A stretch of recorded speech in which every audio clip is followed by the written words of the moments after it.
these are all unfortunate when you look at Rashawn Golden, Marcus Jackson, Austin Sanders. Now you look at Vincent Perry, you look at Madero.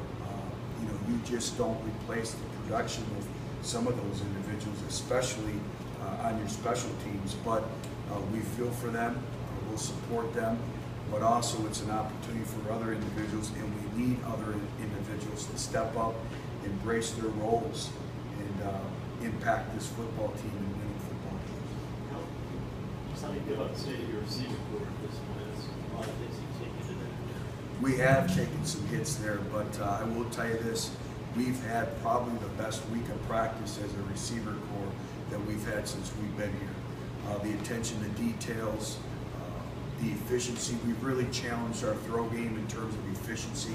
We have to be much, much more efficient, and again, it's everything, it's protection. I keep saying it, when people think of throw game, they think of quarterbacks and wide receivers. There's much, much more to it. But I think our receivers have taken monumental strides in moving forward. Josh Malone has had a very, very productive training camp. We all know the story of Juwan Jennings and everything that he's been doing. We should get Josh Smith back on Monday, which will be a benefit. But it's a limited group. But again, it's an opportunity to step up and insert your will on this football team. Butch, yesterday, Mike DeBoer said he was pleased with pass protection. Speaking of the passing game, how close are you to clarifying your offensive line? We're getting close. I don't think, again, everyone gets caught up in a depth chart. Depth chart is just where you start practice, where you start the game. And like I told you before, we have no time restrictions in terms of that unit has continued to get better and better and better. I've been really proud of them. The progress that they've made over the last 10 days, every individual in the offensive line room is doing a good job, and they're getting better. And I think the other thing, what's happening is because we have some competition there, every individual is raising his standard. He's raising his bar, he's raising his game, and that's been great to see. So it's been a positive. It's been an extremely positive thing.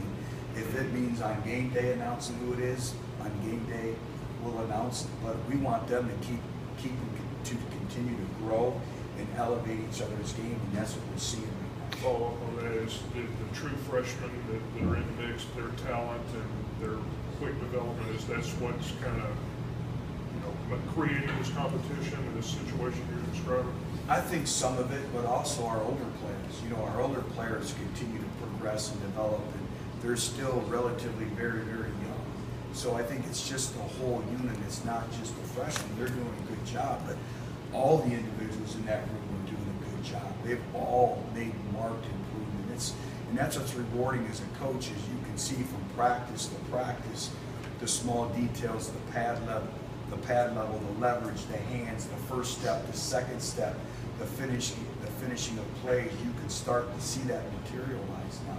So that's been very rewarding, and I know they have a lot of confidence right now because they can see it as well. They can see the progress that they're making. And that's a very close-knit group, and they push each other each and every day, which has been great to see as well. You've talked about wanting to have, not just wanting to have a 5, but a 6, a 7, and 8 there. Do you know who your 8 are yet, even if you don't know who your 5 starters are yet, or do you have 10, 11 guys still? Yeah, we have a core group of guys that we know that have kind of emerged to put themselves into that category.